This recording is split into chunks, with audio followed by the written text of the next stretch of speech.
Subscribe करा महानुभाव प्रतितिपंथ चॅनलला व बेल बटन अवश्य दाबा लेटेस्ट नोटिफिकेशन प्राप्त करण्यासाठी। या चरित्रामधून तुम्हाला हे समजणार आहे की श्रापाने कसं काय मुलगा झाला। दंडवत प्रणाम, जय श्री कृष्ण। लीळा चरित्राच्या आजच्या ज्ञान सत्रामध्ये आपण एकंदरीत 10 लीळा पाहणार आहोत, ज्यामध्ये पहिली लीळा आहे सूरज बुद्धी निराकरण। आता सूरज बुद्धी म्हणजे नेमकं असते तरी काय, त्याचं निराकरण का केलं देवाने, हे तुम्हाला पहिल्या चरित्रामध्ये समजणार आहे। दुसरे चरित्र आहे आसा पतितत्व कथन। तिसरे चरित्र आहे भोरूपिया बंधू निरोधू अपान वायो प्रशंसा। चौथं चरित्र आहे मतद्रव्य सेवनी ब्रह्मपातक उपहासू। मतद्रव्याचं सेवन केल्यानंतर ब्रह्महत्येचं पातक लागत असते। या संदर्भामध्ये देव व्यवस्थित निरूपण करतात की नेमकं आहे तरी काय, खरंच हे बोललेलं खरं आहे का, या संदर्भामध्ये देव सांगतात, उपहास करतात आणि सत्य परिस्थिती काय आहे नेमकी ते भक्तजनांना सांगतात। 10 चरित्र आजच्या ज्ञान सत्रामध्ये होणार आहेत, म्हणजे व्हिडिओ फार मोठा होईल असं काही नाही, चरित्र छोटे छोटे आहेत। 5वं चरित्र आहे ममता दुःख कथन। 6वं चरित्र आहे जोमाई नामकरण। महादाईशी श्राद्ध प्रश्न करणे हे चरित्र आपण पाहणार आहोत। बाईसांचे वस्त्र वेढणे, स्वामींनी बाईसांचे वस्त्र प्रावरण केले हे चरित्र आपण पाहणार आहोत। बाईसांचे गुरु कोण होते त्या संदर्भामध्ये आलेली आहे माहिती, तेही आपण पाहणार आहोत। आणि आजच्या ज्ञान सत्रातील शेवटचं चरित्र म्हणजे श्रावणा भगती कथन हे चरित्र आपण पाहणार आहोत। या चरित्रामधून तुम्हाला हे समजणार आहे की श्रापाने कसं काय मुलगा झाला। आपण पाहिलेलं आहे आतापर्यंत तुझा निर्वंश होईल म्हणणारे, श्राप देणारे भरपूर आहेत। श्रापांमुळे बरेच दाम्पत्य निपुत्रिक राहिले, त्यांच्या वंशाला दिवा नाही उरला। परंतु आपण आज असं एक प्रकरण पाहणार आहोत की ज्यामध्ये श्राप दिल्यानंतर मुलगा होतो आणि श्राप प्राप्त झाल्यानंतर ती व्यक्ती खूप खुश होते। साधारण व्यक्ती नाही, मोठा राजा होता हा। कोणता राजा होता, त्याला कुणी श्राप दिला आणि श्राप मिळाल्यानंतर तो खुश का झाला आणि श्राप मिळाल्यानंतर मुलगा कसा काय झाला, हाही एक मोठा प्रश्न आहे। तर पाहूया नेमकं श्राप कसा होता काय नाही, हे सर्व सविस्तर तुम्हाला आजच्या या ज्ञान सत्रातील शेवटच्या लीळेमध्ये समजणार आहे। सुरुवातीचे चरित्र वेगळे आहेत आणि शेवटचं चरित्र जे आहे त्यामध्ये तुम्हाला हे महत्त्वपूर्ण अशी माहिती मिळणार आहे, आणि म्हणून व्हिडिओ शेवटपर्यंत पहा, तरच तुम्हाला या ज्ञान सत्रातील सर्व चरित्र व्यवस्थित समजतील। आजचं हे ज्ञान सत्र सुरू करण्या अगोदर आपण आजचा तिथीवार जाणून घेऊया आणि नंतर मग आजच्या या ज्ञान सत्राला आरंभ करूया। आजचा तिथीवार आहे फाल्गुन शुद्ध एकादशी, सोमवार, प्लवनाम संवत्सर शके 1943, योगाब्ध 5123, अंग्ल दिनांक 14 मार्च 2022। कालच्या ज्ञान सत्रामध्ये मी तुम्हाला प्रश्न विचारला होता, मुसळबुडी म्हणजे काय, या प्रश्नाचं बरोबर उत्तर काय आणि कुणी या प्रश्नाचं बरोबर उत्तर दिलं ते सर्व आपण व्हिडिओच्या शेवटी पाहणारच आहोत। तर मग जास्त उशीर न करता चला तर आज काही नवीन ज्ञानार्जन करूया। दंडवत हो।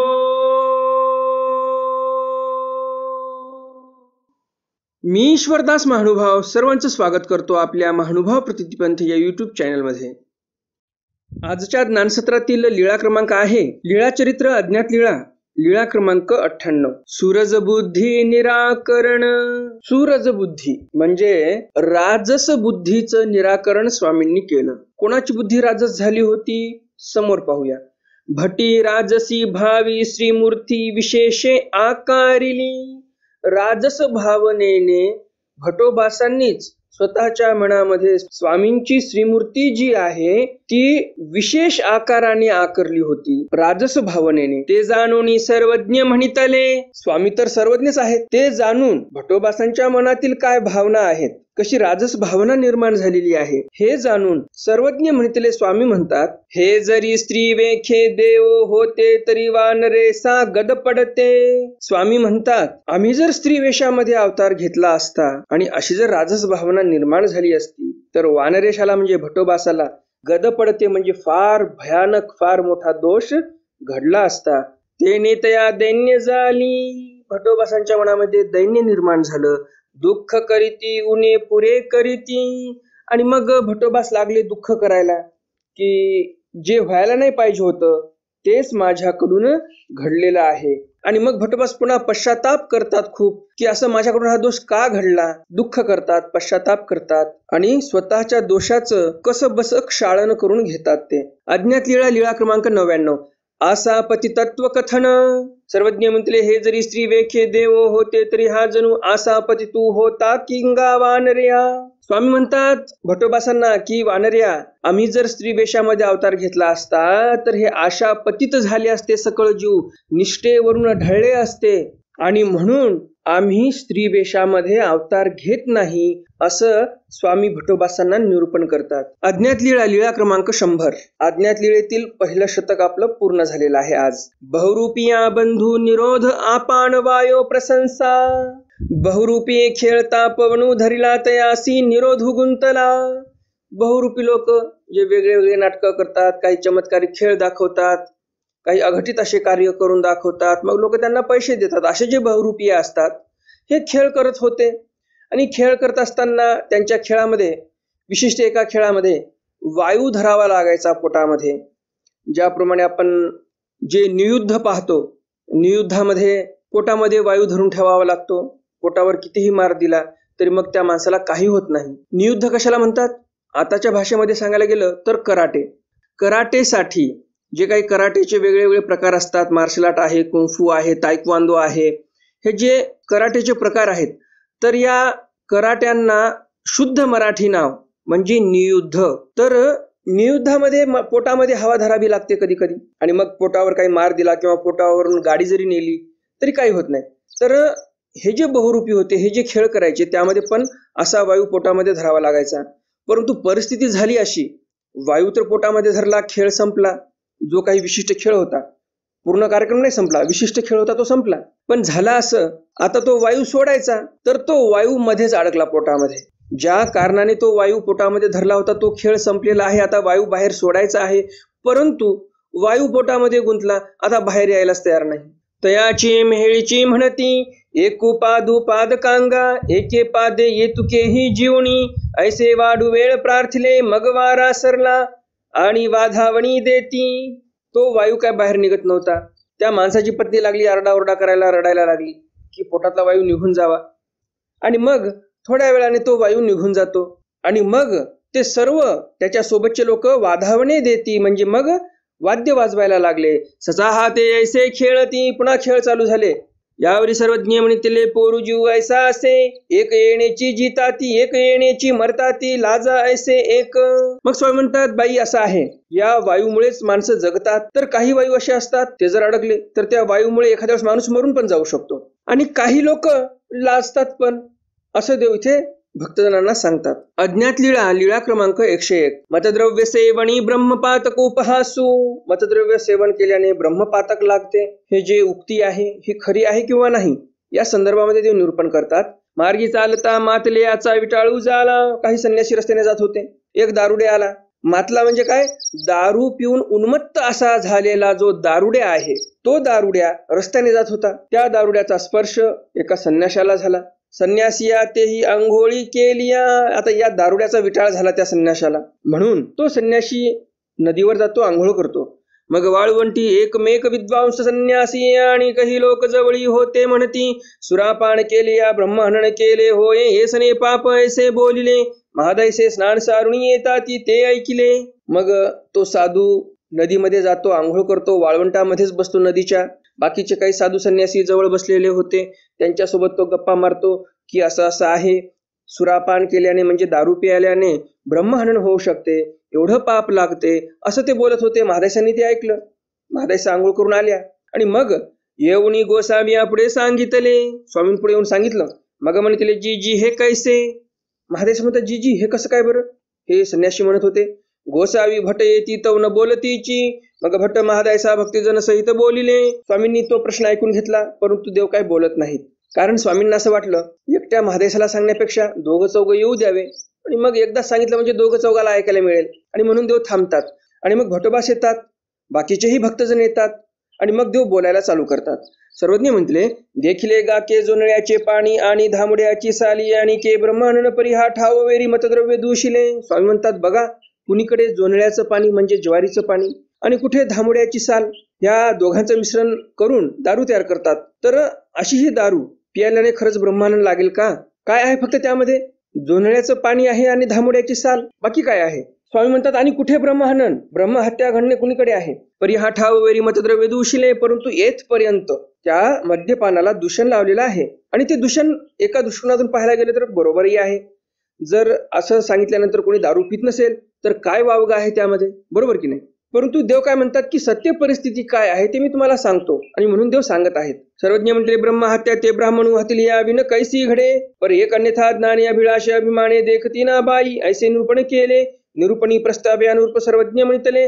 परमेश्वर शास्त्री एवं वा नाही, पर्याय नाही, अभावी भाव रूप फळ नाही, अकरुणी प्रत्यवायो नाही. मग स्वामी म्हणतात बाई, ब्रह्महत्या कधी घडते?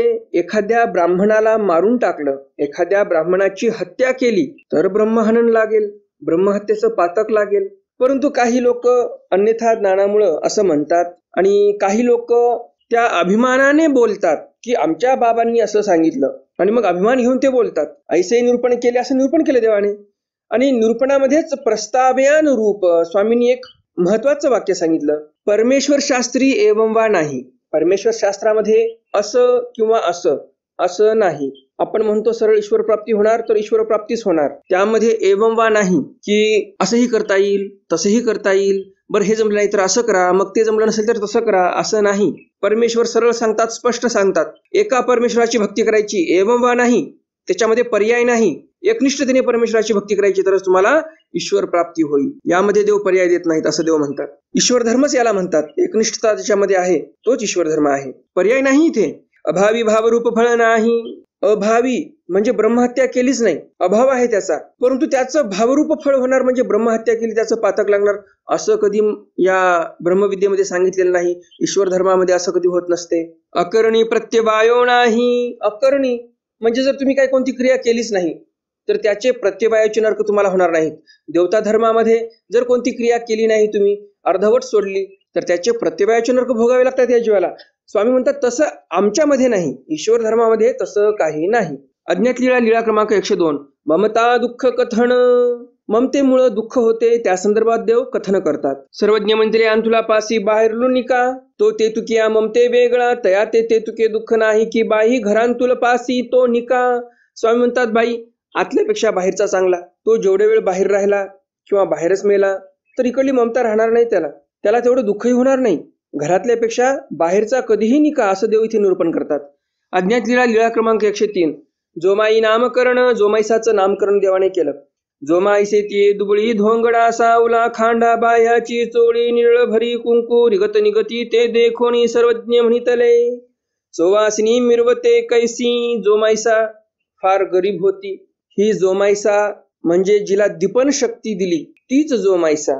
किंवा पाठभेदानुसार असंही म्हणतात की ही जोमाईसा म्हणजे बळेग्रामची, परसराम बासांची आई. तर ही जोमाईसा गरीब होती, जाडं भरडं वस्त्र प्रावरण करायची, खांडा बाह्यांची चोळी होती म्हणजे दंडापर्यंत बाया होत्या अशी चोळी ती वापरायची, आणि निढळ भर कुंकू, कपाळावर पूर्ण कपाळ भरून जाईल एवढं मोठं कुंकू लावलेलं होतं. रिगत निगती, आतमध्ये जायच्या बाहेर यायच्या. असं पाहून देव म्हणतात सुवासिनी बाई कशी मिरवत आहे, आणि तया सुखची होय, आणि मग तिला सुख व्हायचं. तव पुसती सुवासिनी जेविली, आणि मग देव विचारायचे पण सुवासिनी बाई जेवली का, ऐसा संभाळू करीती, ऐसे नाव ठेविले, असं देवाने तिचं नाव ठेवलं सुवासिनी बाई म्हणून. बाईसा व्यापारू करू लागती. बाईसांना पण व्यापार करू लागायची ही जोमाईसा, मदत करू लागायची काम करत असताना. मग पंचाळेश्वरा गेली, आणि मग जोमाईसा पांचाळेश्वरला गेल्या. अज्ञात लीळा, लीळा क्रमांक 104. महादायसी श्राद्ध प्रश्न करणे. महादायसांनी श्राद्धाविषयी प्रश्न केला. महादायसी पुसले जी श्राद्ध किजत असी जे तयासी पावे जी. सर्वज्ञ मंत्रे बाई तयासी न पवे तरी काही होय जी. सर्वज्ञ मंत्रे जो येथ क्रिया करी तया क्रियेचे गोमटे होय, परी ते अधिष्ठानी तो खूप आवे. महादायसांनी प्रश्न केला, जीजी हे लोक श्राद्ध करतात तर त्या मेलेल्या वडिलाला ते सर्व क्रिया प्राप्त होते का, पुण्य मिळते का? यावर स्वामी म्हणतात बाई, त्या मेलेल्या वडिलाला श्राद्धाची क्रिया काय प्राप्त होत नाही. मग महादेव म्हणतात तर मग होते तरी काय त्या क्रियेचं? यावर देव म्हणतात की बाई, ज्या मुलांनी इथे क्रिया केली या मृत्यू लोकामध्ये तिचं गोमट तर होते. क्रिया केली म्हणजे तिचं काहीतरी गोमट होणारच, वाया थोडी जाणार. परी ते अधिष्ठानी तो खूप आवे. वडिलाला प्राप्त होईल ती क्रिया असं नाही, तर जे पितृ नावाची देवता आहे ती खुश होते ते क्रिया पाहून, असं देव म्हणतात. आणि म्हणून मानव पंथामध्ये श्राद्ध घालण्याची पद्धत नाही. कुणी वारलं तर आपण 10 दिवसामध्ये दशक्रिया घालतो. अन्नदान, वस्त्रदान, द्रव्यदान, धातुदान, जे काही दान करायचं ते करतो. दशक्रियेचे पात्र घालतो, दसवा मोठा करतो. परंतु दरवर्षीच श्राद्ध करायचं, पित्र घालायचे असं आपल्यामध्ये कोणी करत नसतात. त्यामागचं कारण हे आहे कारण जे तुमचे वडील आहेत, आई आहे किंवा नातेवाईक आहे, त्यांना ते प्राप्त होत नाही. पितृदेवतेला प्राप्त होते. पितृदेवता नावाची एक देवता आहे, त्या पितृदेवतेला ते सर्व प्राप्त होते. आणि आपण तर ईश्वराची भक्ती करणारे आहोत, मग त्या देवतेसाठी कशाला आपण क्रिया करायची? हे सर्वात मोठं कारण आहे त्यामागचं. अज्ञात लीळा, लीळा क्रमांक 105. बाईसांचे वस्त्र वेढणे. स्वामींनी बाईसांचे वस्त्र प्रावरण केले. का प्रावरण केले? समोर पाहूया. एकोदी गोसावी यांची वस्त्रे भिजली होती, फुटा बहिर्वासू तव गोसावी असी मादने झाले. एके दिवशी स्वामींचे कपडे भिजले होते, फुटा भिजला, बहिर्वास भिजला, ओले कपडे होते आणि देवाचं मादने तर झालं, आंघोळ तर झाली. बाईसी म्हणतले, बाबा नागदेव गंगेहुनी वस्त्रे नाणीची. बाईसा म्हणतात, देवा नागदेव काय गंगेवरनं वस्त्र आणतच नाही. किती वेळ झाला, धुवायला तर गेलाय, वापस काय आला नाही. देवाचे वस्त्र सर्व गंगेवर आहेत. गंगेवरनं जेव्हा नागदेव येईल तेव्हा तुम्हाला वस्त्र मिळतील. सर्वज्ञ म्हणते, बाई तुमच्या वस्त्राची धुतली घडी असे ते आणा आरुती. मग स्वामी म्हणतात, बाई नागदेव येईपर्यंत कशाला थांबायचं आपण? तुमचे जे वस्त्र आहेत धुवून ठेवलेले ते वस्त्र घेऊन या. आणली. बाईसांनी ते वस्त्र आणले. गोसावी वेढली. स्वामींनी ते वस्त्र प्रावरण केले. मग पूजावसरू झाला. मग देवाचा पूजावसर झाला, आरोगण झाली. फुटा बहिर्वासू आणला तो वेढीला. मग थोड्या वेळाने भटोबास आले आणि मग स्वामींनी स्वामींचे वस्त्र पुन्हा प्रावरण केले. बाईसांचे वस्त्र बाईसांना देऊन टाकले. अज्ञात लीळा, लीळा क्रमांक 106. बाईसांचे गुरु. बाईसांचे गुरु कोण होते? समोर चरित्रकार सांगतात. बाईसांचे गुरु सुमृता बाईसे उच्चारली असती. चरित्रामध्ये चरित्रकार सांगतात की बाईसांचे गुरु सुमृता बाईसे होत्या, असं चरित्रामध्ये आलेलं आहे, असं चरित्रकार सांगतात. वेगवेगळे पाठभेद आहेत, त्यानुसार इथे चरित्रकारांनी आपल्याला हे सांगितलेलं आहे. अज्ञात लीळा, लीळा क्रमांक 107. श्रावणा भक्ती कथन. श्रावणाच्या भक्तीविषयी देव कथन करतात. या लीळेमध्ये तुम्हाला समजणार आहे की श्राप दिल्यानंतर मुलगा कसा प्राप्त झाला, कुणाला प्राप्त झाला, श्राप मिळाल्यानंतर तो व्यक्ती का खुश झाला, हे सर्व तुम्हाला या चरित्रामध्ये समजणार आहे. आणि त्यामुळे व्हिडिओ शेवटपर्यंत पहा, तरच तुम्हाला हे सर्व व्यवस्थित कळेल. सर्वज्ञ म्हटले, ते ती माता पितरांची भक्ती हा धर्म. स्वामी म्हणतात, त्रेतयुगामध्ये माता पित्यांची भक्ती करणे हा धर्म आहे. श्रावणी माते पितियाची भक्ती वरवी केली. श्रावण बाळाने माता पित्याची भक्ती खूप छान प्रकारे केली. मग माता पितेनी म्हणतले, बा श्रावणा आम्हाची वाराणसी ने का.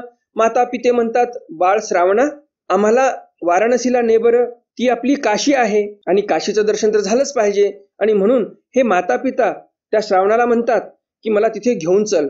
मग श्रावणू जांच वंदिते वाराणसी ने तू होता. स्वतःच्या आई वडिलाला वाराणसीला घेऊन जात होता हा श्रावण. तव गावी एकी म्हणतले, बा श्रावणा तान हेलो रे. आई वडील एका गावामध्ये पोहोचल्यानंतर म्हणतात, बा श्रावणा खूप तहान लागली रे आम्हाला.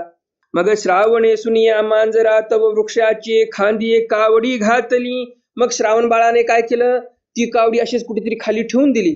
असं नाही केलं, काही कुत्र येईल, मांजर येईल, काही आपला पसरा आहे त्या कावडीला बांधलेला, किंवा आपल्या मातेला किंवा आपल्या पित्याला हे कुत्रे वगैरे त्रास देतील गावातील, म्हणून त्यांनी काय केलं, त्या श्रावण बाळाने वर अडकून ठेवली ती कावड.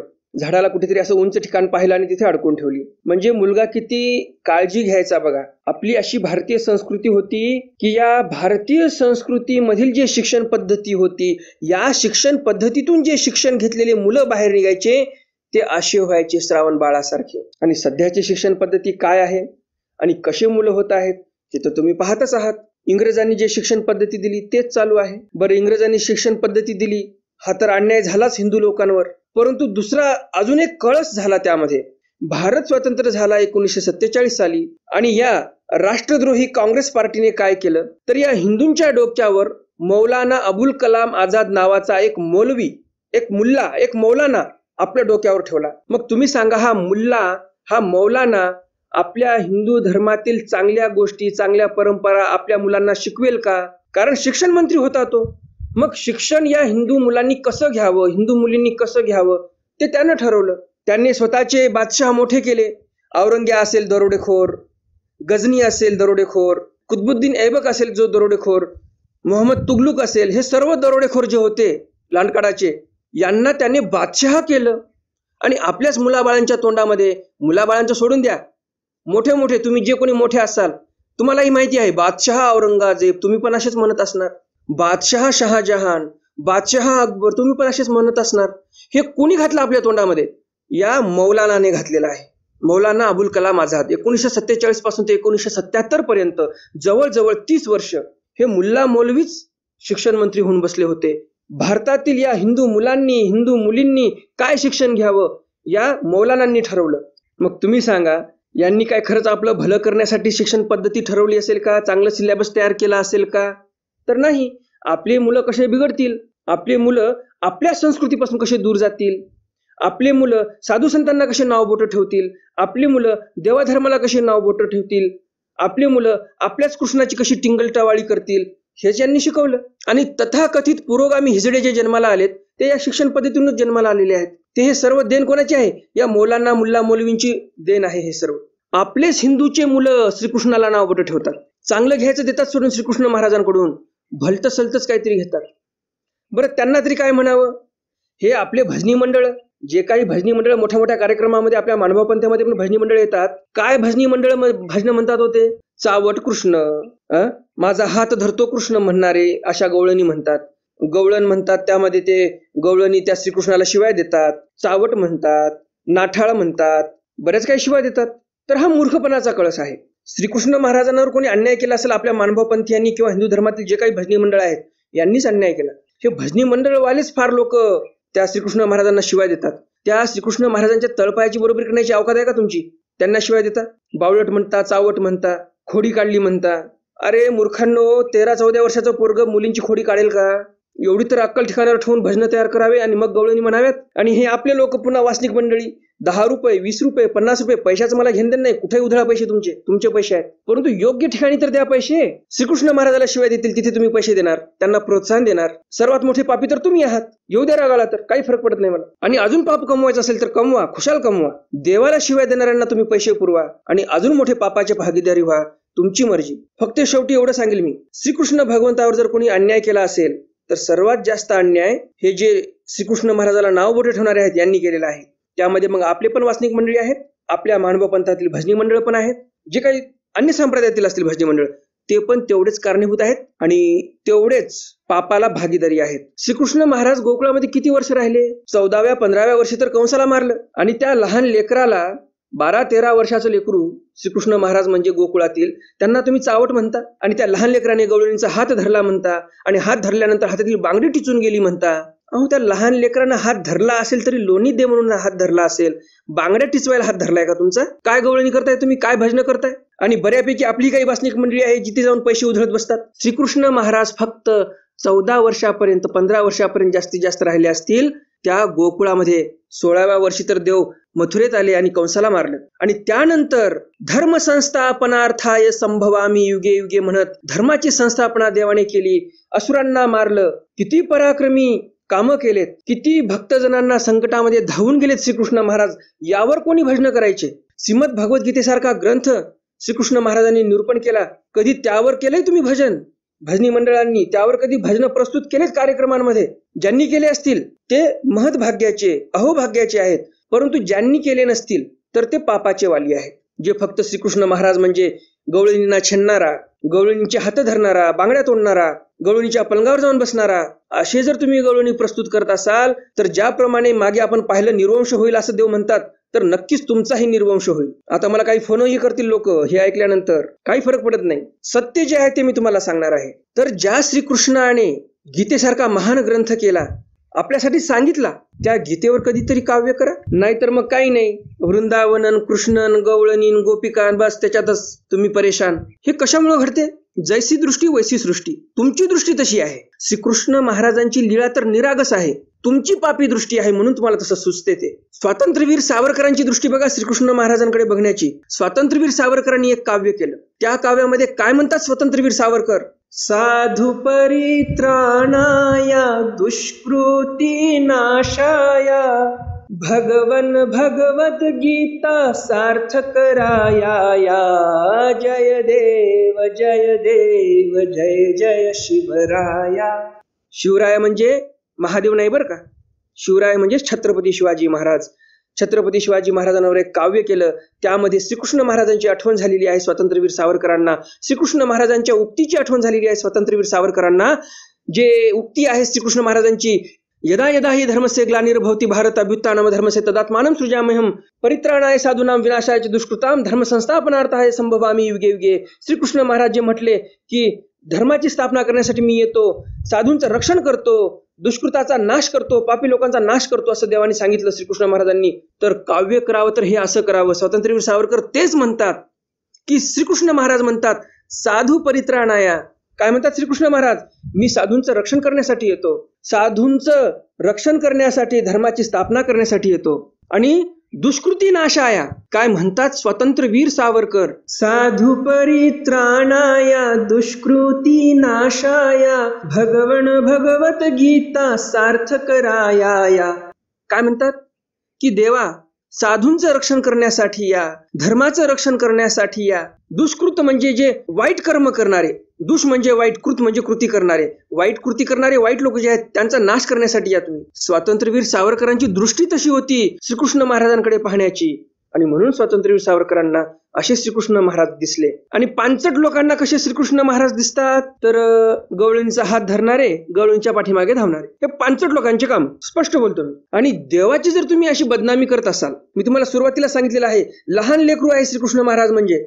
ज्यावेळेस या लीळा घडल्या आणि लहान लेकराच्या लीळेमध्ये तुम्हाला जर अशा गोष्टी आठवत असतील आणि अशा गवळणी तुम्ही तयार करत असाल तर तुमच्यासारखे दुर्दैवी तुम्ही. आणि तुम्ही जे पाप कर्म जोडत आहात, जे पाप कमाई करत आहात ते मी शब्दात सांगू शकत नाही. त्याचे फळ फार भयंकर तुम्हाला भोगावे लागतील. आणि भजनी मंडळावर जाऊन तुम्ही पैसा उधळणारे जे वास्तविक मंडळी आहात त्यांना प्रोत्साहन देणारे तुम्ही काय कमी भागीदारी नाहीत पापामध्ये त्या. आणि तुम्हालाही त्या पापाचे कर्म भोगावेच लागणार आहेत. विचारा, कोणाला प्रश्न विचारायचे तुम्हाला? सत्य परिस्थिती जे तुम्हाला सांगितलेली आहे खरं तुम्हाला कोणी सांगणार नाही. आणि आज मी जे बोललो हे तुम्ही कुठेही ऐकलं नसेल. ऐकलं असेलच तर चांगलीच गोष्ट आहे. तर आपली दृष्टी पाहिजे स्वातंत्र्यवीर सावरकरांसारखी श्रीकृष्ण महाराजांकडे पाहण्यासाठी. जिथे आपल्याला आठवलं पाहिजे श्रीकृष्ण महाराज धर्माची स्थापना करणारे, श्रीकृष्ण महाराज पापी लोकांचा नाश करणारे, हे आठवलं पाहिजे आपल्याला भजनामधून देवाच्या. आणि त्याच स्वातंत्र्यवीर सावरकरांना आताचे लोक बदनाम करतात. भरपूर काही लोक आहेत. स्वातंत्र्यवीर सावरकरांचं नाव घेण्याचं कारण हे आहे की श्रीकृष्ण महाराज जर कोणाला समजले असतील तर ते सावरकर होते. सावरकरांनी आपल्या हिंदूंना अजून एक मोठा संदेश दिला होता. हिंदूंनो, कृष्णाची भक्ती करायची असेल तर मुरलीधर श्रीकृष्णाची भक्ती करू नका, चक्रधारी श्रीकृष्णाची भक्ती करा, तरच तुम्ही तुमच्या धर्माचं रक्षण करू शकाल. तेही आपल्याला समजलं नाही. श्रीकृष्ण महाराजांनी मुरलीचा वापर किती वर्ष केला? गोकुळ सोडेपर्यंत गोकुळाचा त्याग केला आणि मुरलीचं कार्य तिथेच देवाने संपवून टाकलं. पुढे सुदर्शन चक्राचं कार्य चालू झालं. 1000 वर्षाच्याही पेक्षा जास्त श्रीकृष्ण महाराजांनी अवतार कार्य केलं. त्यामधले 14 वर्ष वगळा तुम्ही. 1000 मधून 14 वर्ष कमी केले. किती वर्ष उरले? 9986 वर्ष उरले. एवढ्या वर्ष देवाने चक्र हातामध्ये घेऊन कार्य केलं. मोठ्या मोठ्या पापी लोकांचा नाश केला, असुर मारले, अधर्मी राजे मारले, धर्माची स्थापना केली. तुम्ही सांगा मग एवढ्या वर्षामध्ये कमी लीळा झाल्या असतील? किती भजनं तयार होऊ शकतात? परंतु आपल्याला काय देणं घेणं? आपणच धर्मासाठी जागरूक नाही. आपल्यालाच पानसट गोष्टी आवडतात, मग आपण पानसट गवळणी तयार करणार. बरोबर की नाही? देवाचा अवतार कार्य एवढं मोठं गेलं कोणीकड? आपल्याला काय आवडते? गवळणी मागे हिंडणारा कृष्ण, गोपिकांना मागे हिंडणारा कृष्ण, गोपिकांचे वस्त्र चोरणारा कृष्ण. 13-14 वर्षाचं लेकरू जर कपडे चोरत असेल त्याच्यामध्ये काही विषय वासना असेल का त्या लेकरामध्ये? एवढं तर समजायला पाहिजे. पण आपण कधी आपल्या अकलेचा उपयोगच करत नाही. ही अक्कल आपल्याला देवाने कशासाठी दिली? आपलं काहीतरी भलं करून घेण्यासाठी. आणि म्हणून आपल्या अकलेचा उपयोग कधीतरी आपल्या भलाईसाठी करून घ्या. श्रीकृष्ण महाराजांना समजून घेण्यासाठी पण आपल्या अकलेचा कधीतरी उपयोग करा. अशा गवळणी कधी आपण तोंडाने म्हणूही नाही. अशा गवळणी आहेत काही मार्केटमध्ये खूप चालत आहेत. मोठे मोठे कार्यक्रम असले की आपल्या मांडवा पंथामध्ये पण आदल्या दिवशी रात्रभर ते भजनी मंडळ लोक घसा चिरकू चिरकू, घसा फाडू फाडू भजनं म्हणतात. आणि हे आपले येडे गबाळे लोक काय समजतात त्याच्यातलं काय माहित, बसतात तिथं ऐकायला. आणि सर्व शिवाय दिलेले असतात त्या गवळणीमध्ये. श्रीकृष्ण महाराज त्या बाई मागे हिंडत आहेत, गवळणी मागे हिंडत आहेत, गोपिके मागे हिंडत आहेत. काय स्मरण करत आहोत तुम्ही? ईश्वराचं असं स्मरण असते का कुठं? तर याला स्मरण नाही म्हणत, याला पापाचे भागीदारी होणे असं म्हणतात. आणि म्हणून भजनं करायची असतील श्रीकृष्ण महाराजांवर तर स्वातंत्र्यवीर सावरकरांना जसा गीतेतला श्लोक आठवला तसं काहीतरी काव्य करा, तरच मीही तुम्हाला अप्रिशिएट करेल. विषय आपला चालू होता श्रावण बाळाचा. तिथून आपण कुठपर्यंत गेलो बघा निघून. विषय महत्वाचा होता म्हणून विषयांतर झालं थोडंसं. आता आपल्या मूळ विषयाकडे येऊया. तर या श्रावण बाळाने झाडाला अडकून ठेवलेली आहे ती कावड. ज्या कावडमध्ये माता पिता होते श्रावण बाळाचे, काही सामान होतं. आणि श्रावण बाळ पाणी आणण्यासाठी गेला, पाणी घ्यायला लागला. कमंडलू भरून घेण्यासाठी त्या तळ्यामध्ये ते कमंडलू बुडवलं. तो दशरथू पाणी येड राखतू होता. दशरथ राजा, रामाचा वडील, तिथे पाणी राखत बसला होता, म्हणजे कोणीतरी हरण येईल, वाघ येईल, मग मी त्याची शिकार करेल, असा त्याचा एक हेतू होता. परंतु हा श्रावणबाळ तिथे झाडीच्या बाजूला बसून पाणी घेत होता. दशरथ राजाला काय श्रावणबाळ दिसला नाही. दशरथ राजा शब्दवेदिया बाण चालवायचा आणि मग दशरथ राजाने शब्दवेदिया बाण चालवला. शब्दवेदिया बाण म्हणजे काय? पुढची व्यक्ती आपल्याला दिसत नाही, परंतु त्याचा आवाज येत आहे. बाण सोडला की बरोबर त्या व्यक्तीला तो बाण लागणार, याला शब्दवेदिया बाण म्हणतात. आवाजावरून बाण सोडायचा आणि तो व्यक्ती मरून जायचा. तर हा बाण चालवला आणि जसा बाण चालवला, हात निवाला, हात थंडेगार पडले दशरथ राजाचे. कारण जसा बाण सोडला आणि त्या बाणाने अचूक वेध घेतला आणि त्या श्रावण बाळाच्या बेंबीमध्ये जाऊन तो बाण लागला आणि लगेच माणसाच्या ओरडण्याचा आवाज आला दशरथाला आणि याचे हातपाय थंडेगार पडून गेले दशरथाचे. अरे, माझ्याकडून माणूस मेल्या गेला, आता काय करायचं? अंतर पोळले, मन पोळलं त्याचं. सावमा आला तो श्रावणे म्हणितले मी श्रावणू गा. दशरथ राजा जवळ आला आणि पाहतो तर काय श्रावण बाळ पडलेला. श्रावण बाळ म्हणतो, मी श्रावण आहे, माझे आई वडील जाचंदे ताणहेली, माझे आई वडील तहानलेले आहेत, म्हणून पाणी यासी आला, आता तुम्ही उदकण या. मी पाणी नेण्यासाठी आलो होतो माझ्या आई वडिलांसाठी, परंतु आता काय करायचं? बाण तर लागला, मी तर मरणार. आता तुम्ही हे पाणी घेऊन जा, माझ्या आई वडिलांना पाणी पाजवा, पहिलं तहानलेले आहेत माझे आई वडील. बघा मुलाला किती काळजी आई वडिलाची. हा मुलगा त्या राजाला भांडत नाही बसला, अरे कोण तू, कुठला, मला का मारलं, मी काय केलं तुझं, असं नाही बोलला. या मुलाला स्वतःच्या जीवापेक्षा काळजी आहे ती माता पित्याची. ही आपली भारतीय संस्कृती होती, ही आपली भारतीय शिक्षण पद्धती होती. आपल्या भारतीय शिक्षण पद्धतीतून असे श्रावण बाळ निघायचे आणि ती शिक्षण पद्धती नष्ट झाली आपली, गुरुकुळ शिक्षण पद्धती ज्याला म्हणतात. या मुलाला आपलं काही वाटत नाही, माता पित्याचं वाटत आहे. आताचे मुलं बाळ म्हणतात थोडंसं काही कमी जास्त झालं, त्यांचा लाड पुरवला नाही की आताची मुलं सरळ मायबापाला म्हणतात, अहो आम्हाला जन्मालाच कशाला घातलं. आता काय मूर्खपणाची हद्द म्हणावी या मुलांची तरी. आम्हाला लहानपणीच मारून टाकायचं असतं, इथपर्यंत मजल जाते यांची बोलायची. मग तुम्ही सांगा, लाखो रुपये तुम्ही खर्च करत आहात कॉन्व्हेंट शाळेमध्ये ऍडमिशन मिळवण्यासाठी, काय फायदा होत आहे का लाखो रुपये खर्च करून? थोडक्यात सांगायला गेलं, लाखो रुपये खर्च करून तुम्ही आपल्या मुलांना बिघडवत आहात. मग आता सुधारवण्यासाठी काय उपाय? तर सुधारवण्यासाठी तुमच्यावर जबाबदारी आहे. 4 पैसे कमी कमवा, 4 पैसे कमी कमवा, पण मुलांना आध्यात्मिक संस्कार द्या, नाहीतर तुमचे कानं पवित्र करून टाकतील तुमचेच मुलं. तुम्हीच म्हणणार, हे शब्द ऐकण्याच्या अगोदर देवा उचलून घे मला, उचलून का घेतलं नाहीस असं तुम्ही म्हणणार की हे अशी मुलं बोलत आहेत. चारित्र्यवान बनवा तुमच्या मुलांना. मी असं म्हणत नाही आता शाळेमध्ये टाकूच नका, आता पर्यायच नाही उरला आपल्याला. गुरुकुळ शिक्षण पद्धती नष्ट झालेली आहे, आता पर्याय हाच आहे, या शाळेमध्ये टाकायचा. परंतु शाळेमधनं आल्यावर काही आपले संस्कार लावा. कॉन्व्हेंट शाळेमध्ये कपाळावर गंध लावू देत नाहीत, हातामध्ये धागा बांधू देत नाहीत, काही घेणं देत नाही, जाऊ द्या, हातामध्ये धागा नाही तर नाही, कपाळावर गंध घरी आल्यानंतर तरी लावायचं शिकवा. आणि जर जमेलच तर शाळेमध्ये सांगा, आमचे मुलं कपाळावर गंध लावून येणार. जनतेच्या रेट्या पुढं कोणीही मोठा नसतो, तुम्हाला तर माहितीच आहे. हे शाळेवाले पण नीट वठणीवर येणार. हे गंध लावणं हे आपली संस्कृती आहे.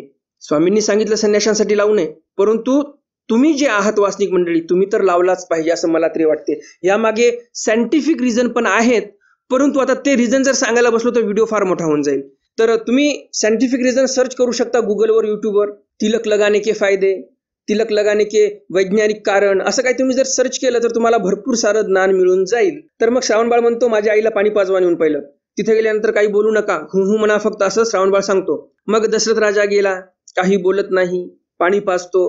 मायबाप म्हणतात, अरे का बरं बोलत नाही, तू काय आमच्यावर रुसला की काय रागवला, आम्ही तुला म्हटलं वाराणसीला नाही म्हणून. मायबापांच्या मनामध्ये शंका आली की मुलगा रागवला की काय, म्हणून मायबाप विचारतात. मग शेवटी दशरथ म्हणतो, आई मी दशरथ तू पाणी एडी राख तू होता सवणू कमंडलू भरू आला, कमंडलू भुडभुडू बाजिनला सावज आले, म्हणून बाणू घातला, बोंबी पसी लागला, मी धावणी गेला बा तू कोण रे, नामी श्रावणू माझी जाच वंदे ताणली, म्हणून पाणी असी आला, तरी न बोलत पाणी पाजवी. मग त्याने सर्व वृत्तांत सांगितला की श्रावण बाळ तिथे पाणी घेण्यासाठी आला, कमंडलू भुडभुडू वाजलं, मला काय दिसला नाही, मी बाण सोडला, मला असं वाटलं कोणीतरी सावज आलं, हरण असेल, वाघ असेल, काहीतरी असेल, मी मारला बाण आणि तो मरून गेला. हे सर्व सांगितलं. मला श्रावणाने सांगितलं पाणी पाज माझ्या आई वडिलाला, म्हणून मी पाणी पाजायला आलो. आणि हे ऐकल्यानंतर मग तेही श्रापू दिधला, मग त्या मायबापाने श्राप दिला, आम्हा जसा पुत्र शोकू झाला तैसा तुझं हो. श्राप दिला की आम्हाला जसा पुत्र शोक झाला तसा तुला होणार. दशरथ ते सगुण गाठ बांधली. दशरथाला वाटलं काय शुभ शकून घडला माझ्या जीवनामध्ये, आनंद झाला. त्या दशरथाला आनंदित झालेला आहे दशरथ. कशामुळे आनंदित झाला बरं श्राप मिळाल्यानंतर? कारण दशरथाला मुलगाच होत नव्हता, निपुत्रिक होता दशरथ. खूप प्रयत्न केले, मुलगाच होत नव्हता. पुत्र तव हो मग पुत्र शोकू हो आणि काय. दशरथ राजा खुश झाला, काही हरकत नाही, श्राप मिळाला, पुत्र शोकामध्ये मरेल, परंतु पुत्र शोक होण्यासाठी पुत्र तर व्हावा लागेल. म्हणजे याचा अर्थ मला मुलगा होणार, श्राप काय यांचा वाया जाणार नाही, मला मुलगा होणार. जगाच्या पाठीवर एकमात्र अशी घटना जिथे श्राप मिळाल्यानंतर राजा खुश होतो, जगाच्या पाठीवर एकमात्र अशी घटना जिथे श्राप मिळाल्यानंतर मुलगा होतो, अशी ही घटना आहे. दशरथाला वाटते जाऊ द्या, काही हरकत नाही, पुत्र शोक होईल तेव्हा होईल, परंतु संतती प्राप्तीचा आनंद तर मला होईल. म्हणून तो आनंदित होतो की चला श्राप मिळाला, पुत्र शोकामध्ये मी मरणार एवढं निश्चित झालं, परंतु त्याचबरोबर मला पुत्ररत्न प्राप्त होणार असा आनंद या दशरथाला झालेला आहे. दशरथ काय म्हणतो, पुत्र तव हो मग पुत्र शोकू हो आणि काय. दशरथ म्हणतो पहिलं पुत्र तर होऊ द्या, पुत्र शोकामध्ये मग मरण होईल, वाचणं होईल, काही हो, परंतु काही का असं माझ्या जीवनातील काही आनंदाचे क्षण मला भोगता येतील, मुलांसंग खेळता येईल, पुत्राचा आनंद घेता येईल मला पण. तो तेही दोघी जाचवंदी प्राण दी धले. काय ममता म्हणावी त्या मायबापांची स्वतःच्या मुलामध्ये, की ते मायबाप श्रावण बाळाचे आई वडील एवढे शब्द उच्चारतात की तुझाही देहांत होईल पुत्र शोकामध्ये. श्राप दिल्यानंतर ते दोघही माता पिता श्रावण बाळाचे बसल्या बसल्या प्राणत्याग करतात. काय म्हणावं त्या माता पित्यांना, किती ममता आहे मुलामध्ये. का असू नये ममता, पुत्र रत्न तसा होता. श्रावण बाळ किती गुणी. अहो, ज्या राजाने त्याला मारून टाकलं त्या राजाला ब्र शब्दाने वाईट बोलला नाही. काळजी होती ती फक्त मात्या पित्याची काळजी होती. आणि बाण लागल्यानंतर अक्षरशः बेंबीपाशी बाण लागला म्हणजे तुम्ही विचार करा किती रक्तप्रवाह चालला असेल, किती रक्त वाहिला असेल. आणि अशा परिस्थितीमध्ये या श्रावण बाळाला मात्या पित्याची चिंता होती. काय आता याचं गुणानुमोदन करावं या बाळाचं, माझ्याकडेही शब्द नाही. तर अशी थोर आपली भारतीय संस्कृती होती, ज्या सुवर्ण काळामध्ये आपण जन्म घेऊ शकलो नाही आणि अशा या पापी कलियुगामध्ये आपण जन्माला आलो, जिथे ईश्वराचंही सन्निधान अंतरलं. आपल्यासारखे दुर्दैवी आपणच. अशा या वातावरणामध्ये आपण जन्माला आलो, जिथे श्रीकृष्णाला शिव्या देणारे लोक कीर्तीला पावतात, श्रीकृष्ण महाराजाला शिव्या देणारे लोक त्यांच्यावर पैशांचा वर्षाव होतो, आवर्जून लोक त्यांना बोलवतात आणि श्रीकृष्णाला शिव्या द्यायला लावतात. अशा युगामध्ये जन्माला आलो. खरंच मी फार फार फार आणि फार पापी आहे असं मला तरी वाटते. तर असो, आजच्या या ज्ञान सत्रातील सर्व चरित्र तुम्हाला आवडले असतीलच. आणि अजून जर तुम्ही या व्हिडिओला लाईक केलं नसेल तर लगेच या व्हिडिओला लाईक करा आणि जास्तीत जास्त आपल्या वासनिक मंडळीपर्यंत हा व्हिडिओ शेअर करा, म्हणजे त्यांच्याही ज्ञानामध्ये भर पडेल आणि श्रीकृष्णाला शिव्या देणाऱ्या लोकांपासून हे लोक दूर राहतील आणि पापाचे भागीदारी होणार नाही. कटू आहे पण सत्य आहे. आपल्या मराठीमध्ये एक म्हण आहे, खरं बोलल्यानंतर सख्या माईलाही राग येत असतो. तर नक्कीच आपलेही काही दर्शक असतील ज्यांना राग येईल, परंतु मी काही करू शकत नाही. मी सत्य बोलण्याचं ठरवलेलं आहे, सत्य तुमच्यासमोर मांडलेलं आहे. कडू लागो गोड लागो, गोड लागलं तर घ्या, कडू लागलं तर सोडून द्या, तुमची इच्छा. आजच्या ज्ञान सत्रातील प्रश्न आहे, स्वतंत्रवीर सावरकरांपासून आपण कोणता गुण घेतला पाहिजे. स्वतंत्रवीर सावरकरांच्या 2 शिकवणी मी तुम्हाला सांगितल्या, त्या 2 शिकवणी कोणत्या, हा दुसरा प्रश्न आहे. ईश्वरचरणी मी हीच प्रार्थना करतो की आपल्या महानुभाव पंथातील सर्व वासनिकांना किमान स्वतंत्रवीर सावरकरांसारखी दृष्टी येवो की ते श्रीकृष्णाकडे व्यवस्थित पाहू शकतील. आपलं ज्ञानसत्र आपण इथेच संपवत आहोत. आता पाहूयात आपण कालच्या ज्ञानसत्रातील प्रश्न, त्याचं उत्तर आणि कोणी कोणी त्या प्रश्नाचं बरोबर उत्तर दिलं त्या सर्व वासनिक मंडळींची नावं. कालच्या ज्ञानसत्रामध्ये मी प्रश्न विचारला होता, मुसळबुडी म्हणजे काय. मुसळबुडी म्हणजे पाण्यामध्ये मुसळ फेकायचं जोरात, ज्या वेगाने ते मुसळ आतमध्ये जाते त्याच्या दुप्पट वेगाने बाहेर येते. काही ओलं होते काही होत नाही. त्याप्रमाणे एखादा व्यक्ती पाण्यामध्ये जातो, बुडकळी मारतो आणि बाहेर निघतो, त्याला म्हणतात मुसळबुडी स्नान. बरोबर उत्तर देणाऱ्या वासनिक मंडळींची नावे पुढील प्रमाणे: तारामावशी पट्टाईत, भूपाळजी साळवे, जिजाताई लिपारे, दुर्गाताई भावे, राजश्रीताई माने, सुलभाताई देशमुख, संध्याताई पाटील, शालिनीताई राऊत, देवानंदजी काकडे, लताताई चिपळे, विश्वासजी गोरे, कमलताई टोनपे, कविताताई पटोले, साधनाताई ठाकरे, राजश्रीताई वर्देकर, अनुपमाताई राऊत, माधुरीताई भोपळे, ज्ञानेश्वरजी महाजन, संतोषजी रासकर, मेधाताई देशपांडे, शिल्पाताई खामणेकर, नंदिनीताई गिरी, पुष्पाताई धनवटे, रुचाताई उगले, भागुरावजी कदम, विनोदजी खंदारे, संध्याताई सुरेश, सुरेशजी केके, प्रकाशजी पटेल, प्रकाशजी साठे, मुकेशजी भुयार, अच्युतरावजी अडवे, लहूजी मादगुडे, रुक्मिणीताई मादगुडे, एकनाथजी माळी, सुजेताताई पाटील, आरतीताई कदम या सर्व वासनिक मंडळींनी अगदी बरोबर उत्तर दिलेली आहेत. तुम्हा सर्वांचं खूप खूप अभिनंदन. तुम्ही ध्यान देऊन पोथी ऐकलीत आणि अगदी व्यवस्थित आणि अचूक उत्तर दिलेली आहेत. ज्याप्रमाणे तुम्ही कालच्या ज्ञानसत्रातील प्रश्नाचं उत्तर दिलं, त्याचप्रमाणे तुम्ही आजच्याही ज्ञानसत्रातील प्रश्नाचं उत्तर नक्कीच देणार अशी अपेक्षा आहे. तर मग भेटूया उद्याच्या ज्ञानसत्रामध्ये सर्वज्ञ श्री चक्रधर स्वामींच्या काही नवीन चरित्रांसह, ज्यामध्ये आनो उपासनीया शिर मेळवणी दंड, साधा ते अटन विजन निरूपण, चना विखो निरूपण, कळियुगी ब्रह्मचर्य त्रसले जीव, योगक्षेम कथन असे भरपूर सारे चरित्र मी उद्याच्या ज्ञानसत्रामध्ये तुम्हाला सांगणार आहे. तर मग भेटूया उद्याच्या ज्ञानसत्रामध्ये सर्वज्ञ श्री चक्रधर स्वामींच्या काही नवीन चरित्रांसह. तोपर्यंत दंडवत प्रणाम. जय श्रीकृष्ण. दंडवत